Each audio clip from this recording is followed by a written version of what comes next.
Hello, hello, hello. It's me, Stephen Lee, your humble, gracious guide. Another transmission, Black Wall Podcast.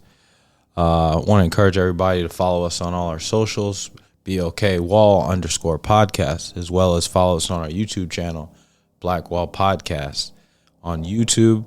We also have a Patreon that has our full discography, videography, almost 100 episodes, some secret surprises, long form masters classes, all types of stuff on our Patreon. Our Patreon's free first week, so you got no excuse. So if you're serious about financial education, if you're serious about financial education and investment strategies, this is the place for you to be. Once again, I want to invite everybody on over into the family room where we discuss financial topics, investment strategies for the Black and brown investor, where we try to educate, disseminate, and help foster the information that's needed for entrepreneurs and investors in this new age. Once again, Stephen Lee, Black Wall Podcast. Want to welcome everybody and encourage everybody to share, like, subscribe our YouTube channel, Black Wall Podcast, as well as our Patreon. And we're available on all streaming platforms. I want to thank everyone who supported us over this first year. Got approaching 100 episodes now, so it's been no small feat. I want to thank all our past guests, all of our future guests, and all the collaborations that we're doing. Shout out Robert St. Michael, shout out Tony G, shout out Uncle TJ, everybody going on out there doing your thing and helping the whole ecosystem and helping us all share and learn. I know that one of the biggest tools that I've seen and I've learned along the way that we do have is being able to talk, share, and allow one another to teach. I think that's one of the most important things, is that we allow each other to teach. So with teaching, I think comes a responsibility of not only saying what you think and, all that fun part, but I think there's also a responsibility to make sure that you listen just as much as you talk. With that being said, I want to once again thank everybody for your support. This endeavor that I've embarked on over a year ago to have an independent financial media outlet for the Black and brown investor. And when I say for, it's not in a matter of pandering or we only talk about blackety black things, so to speak, but it's also a matter of allowing the diversity and the amazing things that we have going as a community and as an ecosystem, allow them to shine, prosper, and be echoed as much as some of the other things are echoed. I think that's extremely important, and I think that the ability to show diversity in our culture is extremely important as well. So with all that being said, all this fun stuff that we talk about and giving all the shout outs, giving all the stuff, I also want to have not a call to arms, because it's not an arms race, but definitely a reach out for help or olive branch. If there's anybody out there that's, excuse me, full stack developer, into any kind of tech, reach out, DM, something of that nature. What we're building over 40 Acre Tech, which I'm actually an investor in, full disclosure, a startup company, software company. They're doing some really cool things. We're doing some really cool things. And I would like to be able to share that. And as well as share it, I would also like to make it a normal part of the conversation here at the Black Wall, is shining a light on the importance of investment in the startup space, specifically technology, but investment that is truly bootstrap, grassroots, and serves the Black and brown needs from the black and brown equity and capital that has been built up over the years. I think that's extremely important. I think that it's my job as an investor and as somebody who has spent the past 10 years soaking up the game, being part of the game, bumping my head, learning, making some money. I want to be able to take this whole vision of mine up to the next level, so to speak. What is my next level? I actually just had a very interesting conversation with, for all intents and purposes, let's call this a colleague right now. Okay. I don't want to cloud it with any more detail than that. It's a gentleman who I have always respected the way that he does stuff business-wise. We just do things different. But he's also competitive. He's a competitor. And I think that me staying the course and always finding a way, so to speak, has been something that has been respected as well as admired by him as well as other people. Anyways, the conversation that we had was pretty much based upon me raising capital for my next venture. What is my next venture? My next venture is if this is your first time listening to the podcast, this first year, pretty much coinciding with the start of the podcast, is my first year of being independent, financially free. And for me, what that means is that I ate what I killed this year. I drew a paycheck because of me losing my last job. We had to come to an agreement, a settlement, because of the way that I lost it. It was, I don't want to use the word fair because I feel fair is something that we all, as kids would go to have fun. It was ethically and, let's just say morally, corporate wise, it was unjust, and it was a situation where they dragged their feet and they were looking for a reason to end our relationship. Because of that, I was able to get a severance. So to me, I don't have any secrets about it, and I also don't need to shield it. I didn't sign anything that makes me not be able to talk about it. The interesting part about it is that I was the chef, one of the chefs for a Major League Baseball team. Yeah, so professional sports. So it's very interesting to be a part of Moneyball, baseball, and being interested in building my own portfolio, private equity fund, and go out on my own and make it my business my job was to make money. Okay. So that gives you a little bit of background to what we're going to talk about right now. So when I'm talking about gentrification and how money changes you, and this interview that is going to be played with brother from out of Charlotte, North Carolina, real estate Duru, great guy. He's actually one of those guests that I've had that I stay in contact with after the interview. I say that to give you guys some background on the types of people that I try to reach out to and ask. I don't necessarily go for just the person that's trendy right now.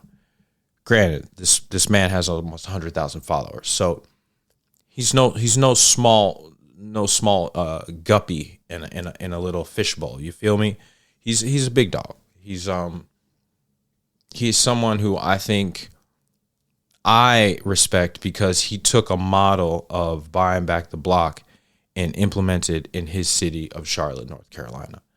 Charlotte is an amazing city. It's somewhere where I think anybody, if you know anything about American banking system, if you know anything about NASCAR, if you know there's so many other industries that are there, it's an amazing place to invest.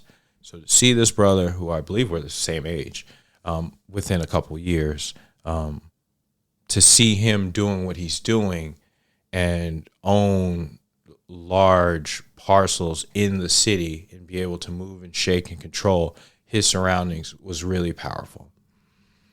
What we talked about was the topic of gentrification and how to profit in the face of gentrification, if you will. This is, I guess, a long-standing running kind of topic in the podcast series. Why? I believe it's kind of a running topic because it's something that affects our generation. Our generation, call it 50 to 35. I know that's a wide gap, but I'm trying to paint a picture here. I believe that, and I can just say I believe because it's just my opinion. I believe that our perspective of money is very warped because we were raised and born in an era. Obviously, the older you are in that spectrum, the more you are indoctrinated in this. But we were raised in a time period, an era where there was this belief that people would work hard, be able to get a fair wage, buy themselves a house, put their kids to college, and hopefully their kids be able to do something better than you. I think we all can just agree and read the tea leaves that that's no longer the expectation, the roadmap, the metrics, whatever you want to say. We're living in a different time. I venture to say now is more a time where if you're able to go off and be a little bit more independent, be a little bit more savvy, thinking between the boxes and the lines, I tend to think that you're in a better spot to be able to absorb some of the bumps and bruises that today's world and economics present. Granted, just my opinion, but I guess that's why we're here. We're just listening to our opinions. I say that to say that this interview was very powerful for me because it showed me that the exact same time that I felt so lonely as I was building my portfolio and I was building up this real estate that even to this day, sometime I feel like people don't appreciate what I've done or they don't care. Or maybe I want them to care too much and I want to be treated special and different, and it's not. I mean, who knows? It might be a mixture of both. I digress. To me, the important part is that I realized that there was somebody a few hundred miles away doing something extremely similar, if not the exact same thing as me at the same exact time. And from our short conversation, I could tell that there were points where he felt alone too. And so for us to, I don't want to say be on the back end of it, but definitely be on at the point where we can enjoy some of the spoils of our sacrifice.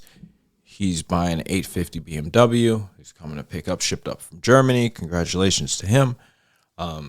And to be able to see that someone else made the same bet as me somewhere, someone else made the same bet as me somewhere else, that was not easy to say, had the same, if not more success, right?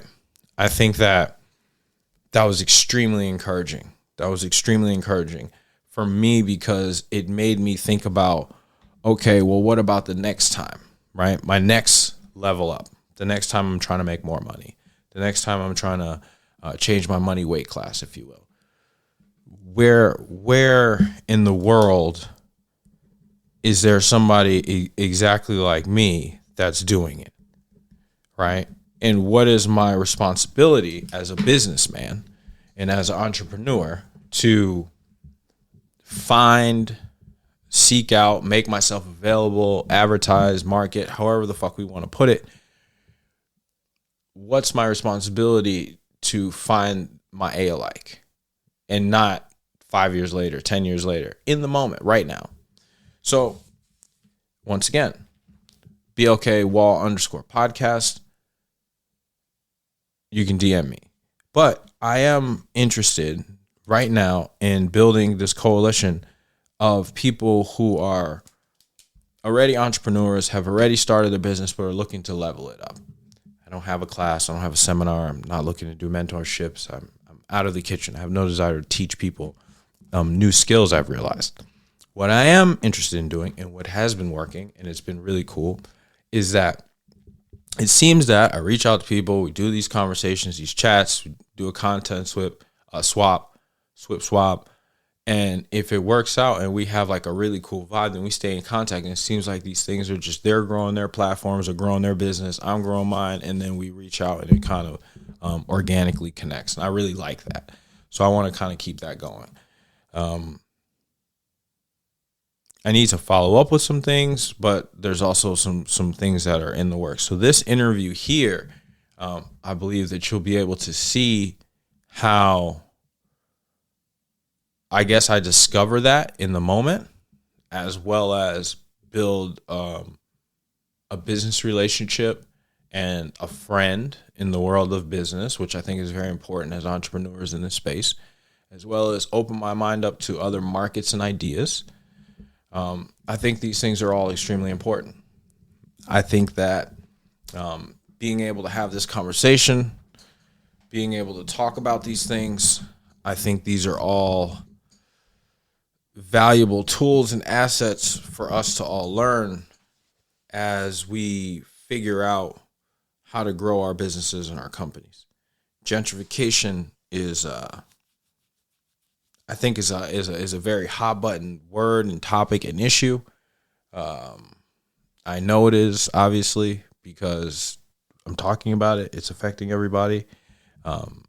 It's changed the landscape of many cities as it continues to. But I think that the most important part about it is that we talked about it, and you see two people that found a way to invest in and profit in it. And now there are other things coming from that initial investment. There are other things coming from that initial idea, if you will, and the desire to control our environments that we saw changing.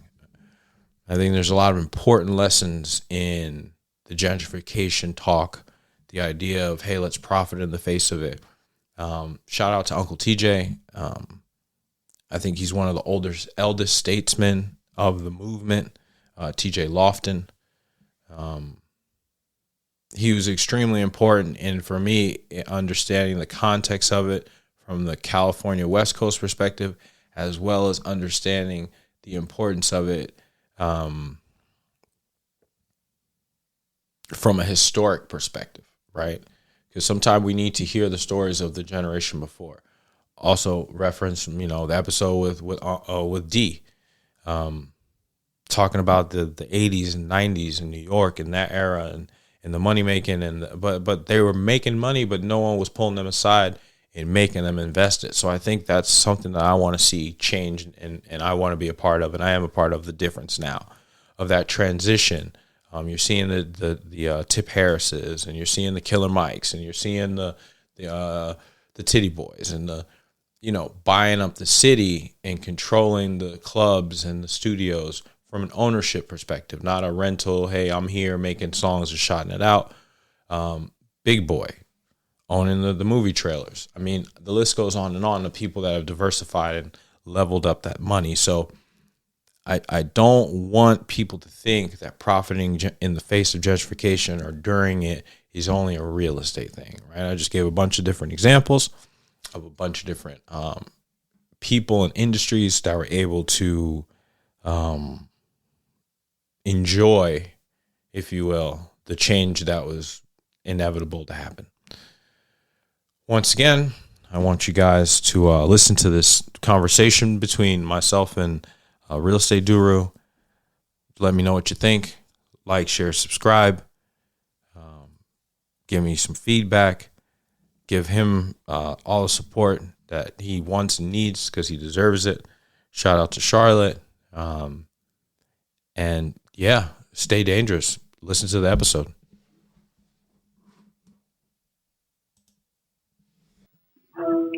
Hey. What's going on, bro? Nothing, man. How are you? Just giving you a call so you can get settled and get where you need to get. All right. How you doing? Ooh, I'm doing all right. 1 second. Yeah, take your time, man. I know you're busy. Thanks for making time for me, man. It's cool. All right. Yeah, I'm settled, ready to shoot. Okay. So, is there anything you want me to call you other than Real Estate Duru? I mean, my name Nasser. Most people call me Nas, but Nasser or Nas is Okay. cool. Sounds good. Well, I'm going to go ahead and give you your introduction that you deserve, and then we get right to it, okay? All right, sounds good. Awesome. Thank you.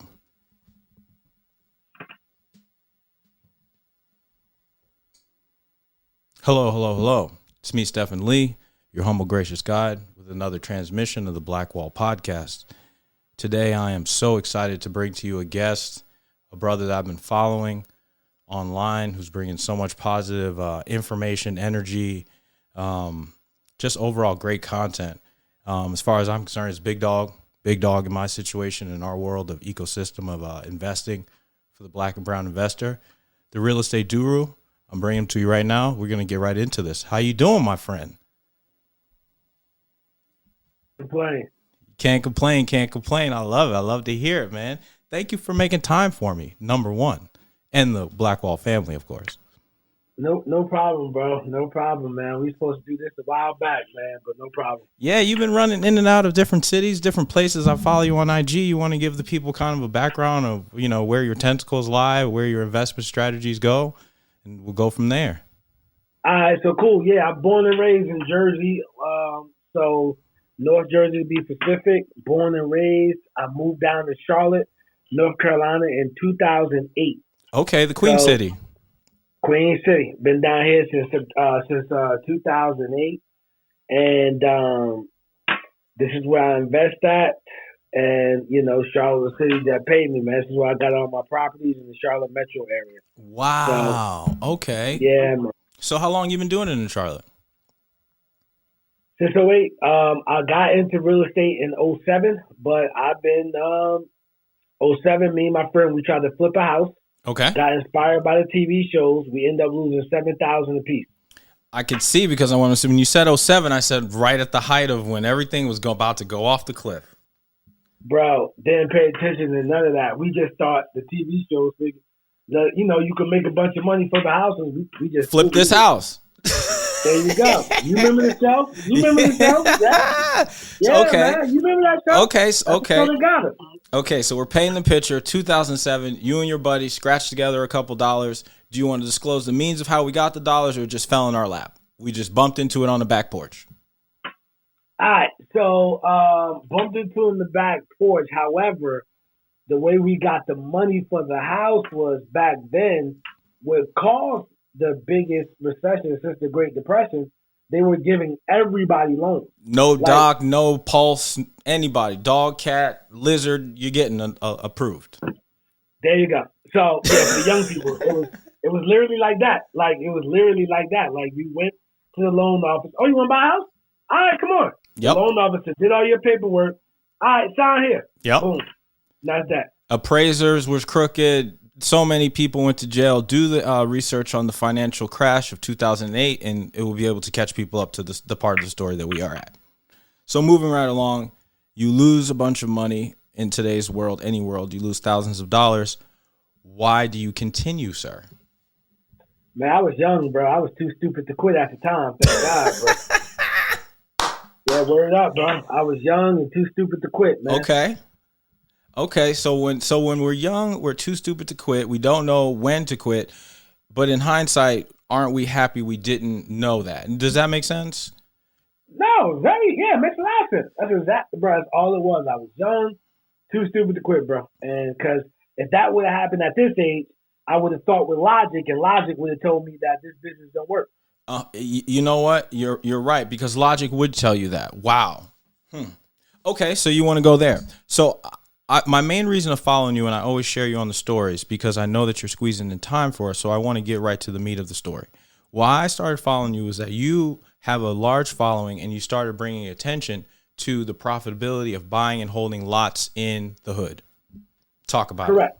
Talk about it. Yeah, it's kind of crazy. That video... Because you're talking about, not to cut you off, but I want to really hone it down, is it's not just for the glamour of, oh, wow, look how much money you can make. I'm talking about the fact of the counterproductive nature of buying an unproductive lot in a distressed area to make money, right? That's almost like we're too young to know better, But in this situation, this is where the knowledge really is. And I really want you to make the people understand where that long-term benefit comes for having that knowledge. All right. So gentrification, man. Gentrification, most of us look at it as a bad word. Yep. Whether you look at it as the textbook definition to make something better, or you look at it as a bad word that, hey, listen, it pushes grandma out, or I can no longer rent in the neighborhood. Right. Regardless of either side that you're on, it's going to happen.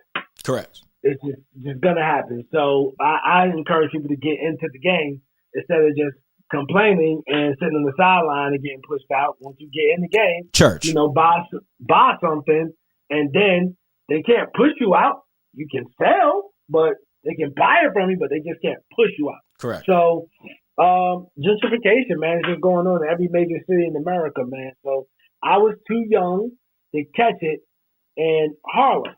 Harlem's a good, talk about it. Harlem, New York is a good case study, right?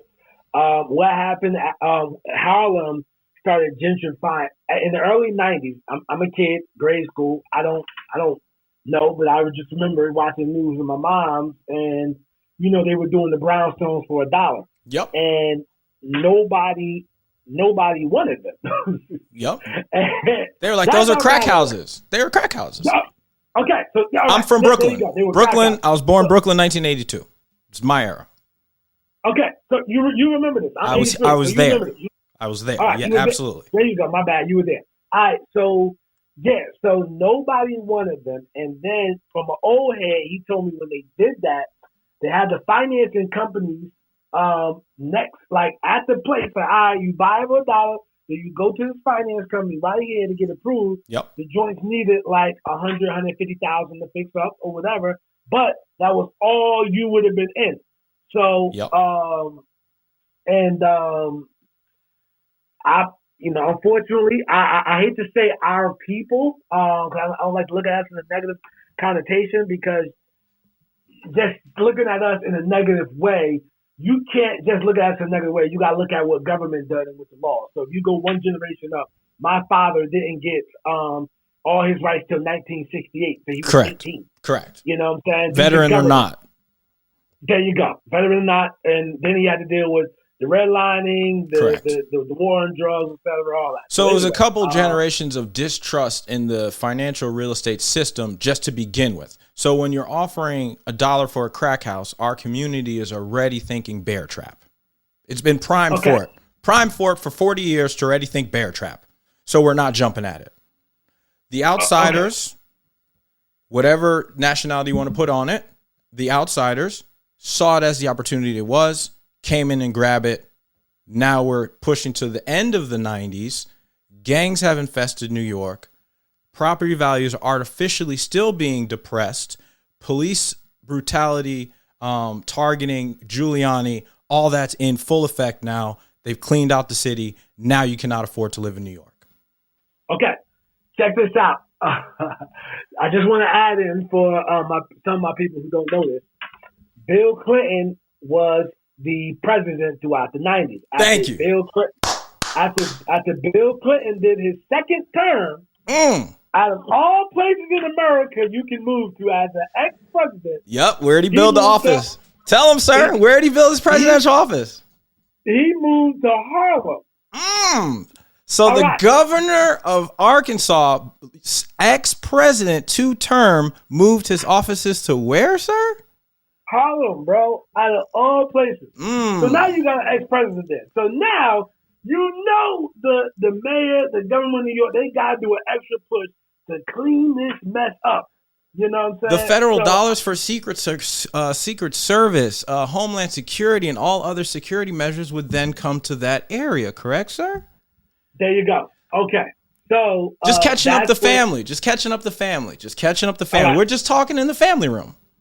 Okay. All right. So my father, right? My father, my parents, they were married. I lost my mom at 14. But my father, he would take us to Harlem. You remember this, Harlem Week. Take us to Harlem. Yep. And as we used to go as a family. And for those who don't know, Harlem Week was like a black celebration, right? Correct. Harlem has and has so much Black history through there, and it used to be a Black place. Hence the Harlem Renaissance. Harlem Week. There you go. There's that Harlem and all that. So anyway, I remember in the early 2000s going to New York, bro. Like, this is when I first started to see white folks in Harlem around 125th. And this is after, Bill moved there, etc. I met an old head years later. He said, during the early 90s, he said, yeah, I bought a brownstone. He said, I paid $30,000. He said, the one next door went for sale, I paid $35,000. He said, yo, like 2000, 2001, early 2000, Bill Clinton moved to Harlem. Yep. Each side, he said, both of them were duplex. Each side of the brownstone, he was like, yo, they give me $5,000 per month. And he said, I can go up in rent if I want. But he said, when I did it, everybody looked at it. I was stupid, I was dumb, etc. So, because it was like you described perfectly. It was a crack house. You're essentially buying the crack. Like, you're going on the drug block. So just think of wherever city you're at in America. Just think about like somebody saying, yo, I got a house for $500, but it's on the drug block. And then you go in the drug block and everybody outside, So the modern day of this is Detroit. What is happening and is happened right now in Detroit.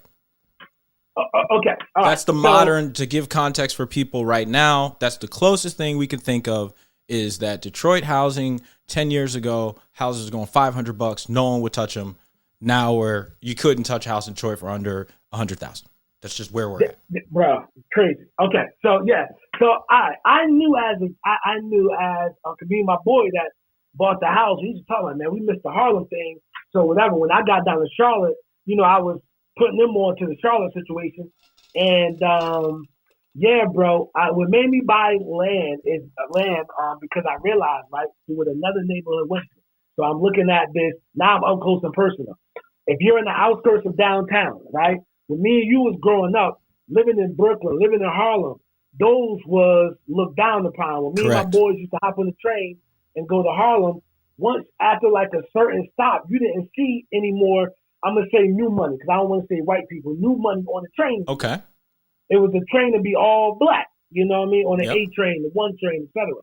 And in Brooklyn I tell people, like, Brooklyn was a situation. Listen, if you ain't from Brooklyn, you won't go to Brooklyn. Yo, shout out to Brooklyn, man. Shout out to everybody in Brooklyn. Like, the guy you going to see in Brooklyn, if you taking the train and walking, they better have some pool, if you know what I mean. Like, they better say, oh, nah, he wouldn't. It used to be, yes. Believe it or not, it used to be. Yeah, now it's very different.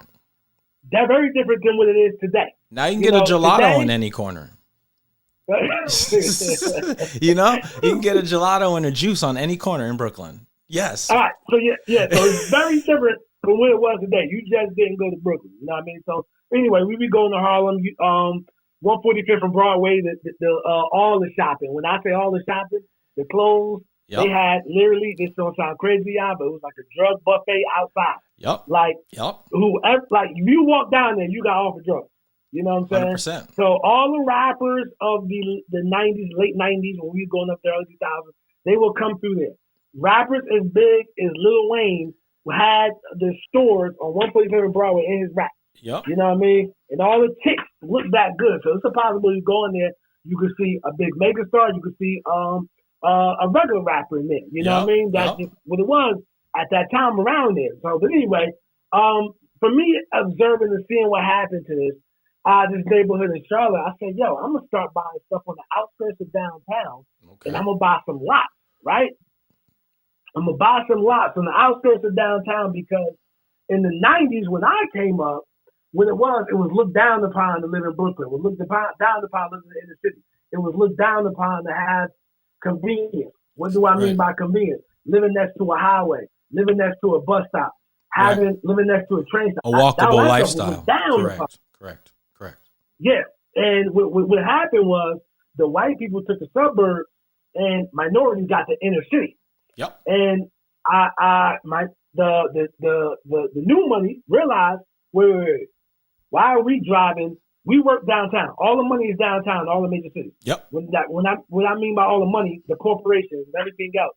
So they figured out, like, wait, why are we driving 30 to 40 minutes to get home when it's a neighborhood 5 minutes from outside of work.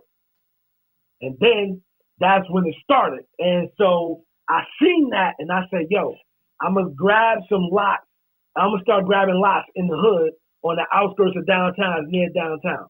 Okay. Because when gentrification is going on, don't look at gentrification as, yo, it's only black people that can't afford it. No. It's black people, white people, Latino people that can't afford those neighborhoods. Correct. Whereas if you're in Charlotte, where neighborhoods start to go $400,000 for, 1,500 square feet and up. You want 3,000 square feet, $1 million. You know what I'm saying? Like 800,000, 900,000. So with that being said, and Charlotte is so close to Atlanta without the competition, guys. I also want people to understand that, not to blow up your Honeywell that you fish in, but Charlotte is really coming up. There's money to be made there. Oh no, yeah, it's competitive. It's not Atlanta competitive, but it's competitive here. It's competitive here. So with that being said, the profit margins are better because it's not as competitive, I would think. Not inside Charlotte. You're gonna have to go in the outskirts of Charlotte to still find great deals. Inside Charlotte is gonna be like similar to Atlanta. Like all the sellers been offered $9 million, so they want $50 million. Everybody swear they got gold, etc. All the stuff. Yeah. So when did you decide to start buying these lots? What year? What time frame? So we can capitalize it for the people. I started buying these lots in 2016. I started to buy lots in the hood. Okay. Yep. Very similar story over here. And then you just. But let me say this. My biggest and best purchase was 12 lots, 6 lots for $12,000 in 2018. In 2021, I got offered $400,000 for those 6 lots. Wow. Did you take the offer? Nah, because I bought the lots in my retirement account. So I look at it like, yo, what's going to outgrow Charlotte real estate? Now, I will say this. That's a good bet. That's a good bet. I like the way you think, sir. I think I would have done the same thing.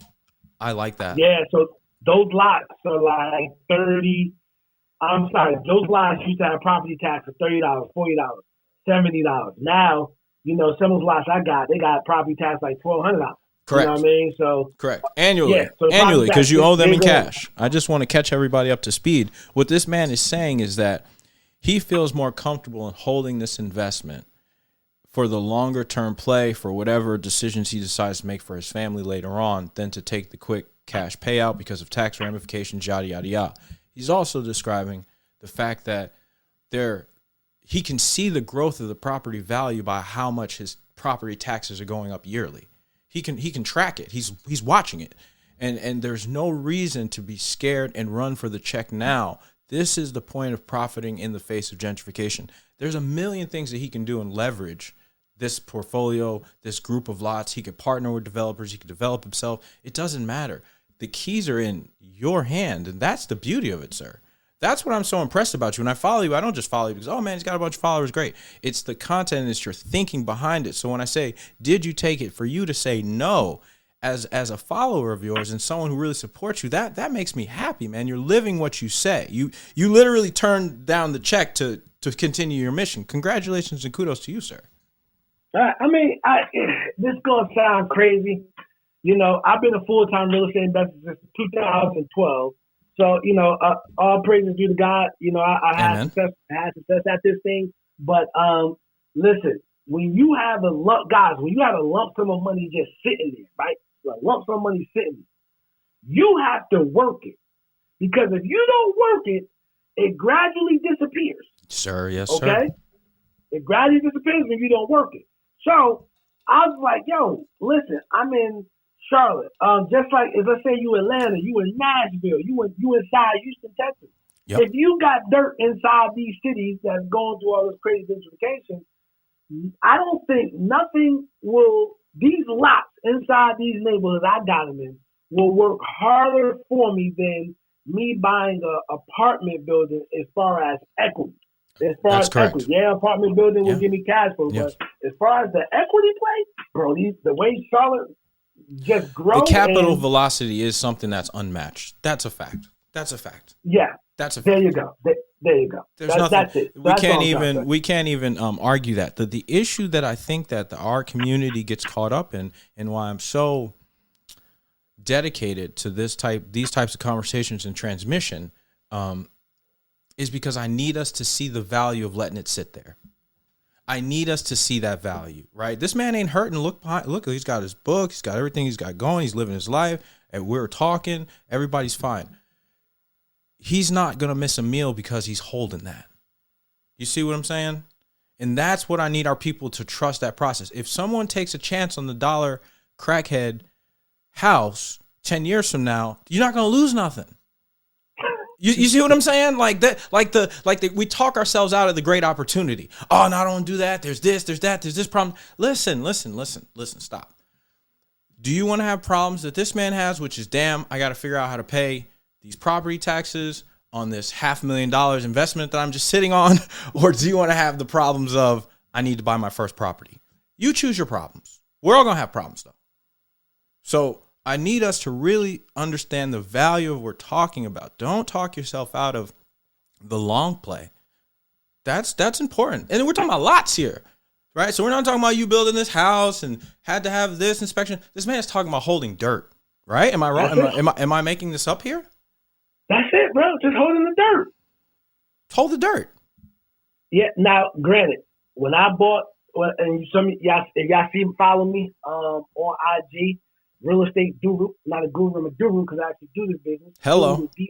Duru. But when y'all see me talk about this stuff, some of these lots. His stuff will be in the description, guys. Okay, yeah, cool. And some of these lots that I bought, man, I bought them when they were the drug block. Hello. I bought them when you couldn't give your stuff away to a white person. White people like, nah, I ain't going around there. Yep. You know what I mean? I bought them this. You know what I'm saying? So I bought them when everybody was running away. And fill that neighborhood in your city. Because we all have one. Sorry, I said they can fill in that neighborhood of their own city. We all have it in our own.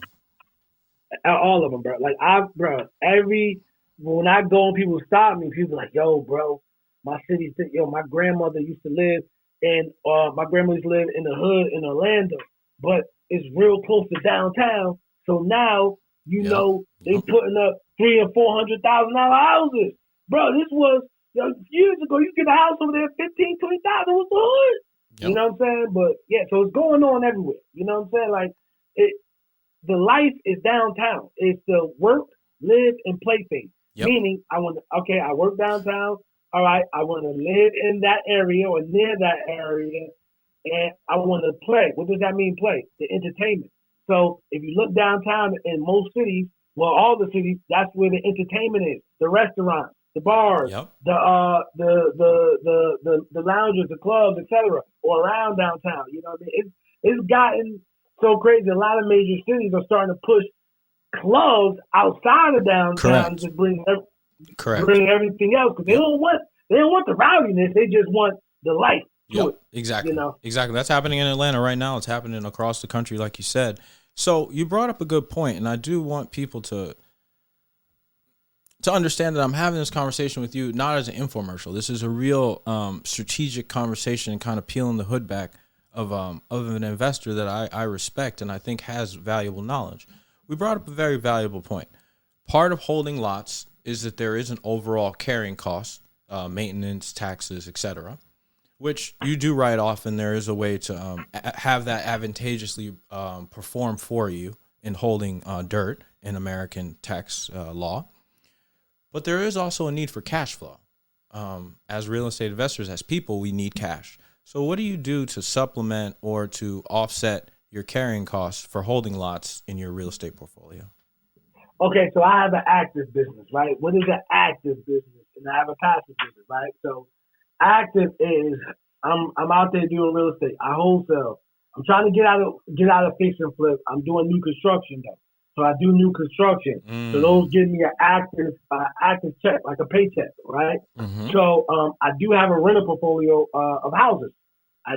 Thank God I did do that when Charlotte was cheap. So I built out a rental portfolio. So that's like my active income. You Correct. Know what I mean? Yeah, some people might say rental portfolio is passive, but once that tenant move out, it can get real active. Yeah, yeah, man. So once that tenant moves out, it can get real active. You're right. I like that. That's the truth. That's the truth. My whole morning I was at a renovation project. And it's a light one. Babysitting the contractors, like getting them everything he needs, etc. Yep. Managing your crew. Yep. Managing the crew, etc. So man. With that being said, but having all that is in place is good. Like I don't want nobody to think that I'm the smartest guy, man. No, nobody. And if you listen to this, listen. You're probably black. And let's say you grew up in the inner city. Let's say you grew up poor, etc., bro. But listen, man. Let's say you grew up middle class. You know what I'm saying? Let's say you grew up upper class or whatever. It don't matter. Nobody's better than you. Nobody's smarter than you. What it is, man, people got access to information you don't have. So I put myself around the right people where I can get the information, and they telling me stories about neighborhoods. They tell me, buy this, hold this. And see, this is every major city, right? Talk Atlanta, to them. Detroit, Nashville. Theirs are going to be online, but they have a map, right, of like what the city is going to look like in 10 years. The master plan. Have a map. So yes, right now, yes, every city has a master plan. Thank you. The master plan. It's a 10-year master plan. And master plan.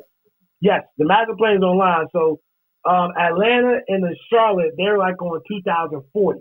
Correct. So they trying to dial out. 2030 been done. You know what I mean? Or what it's going to look like.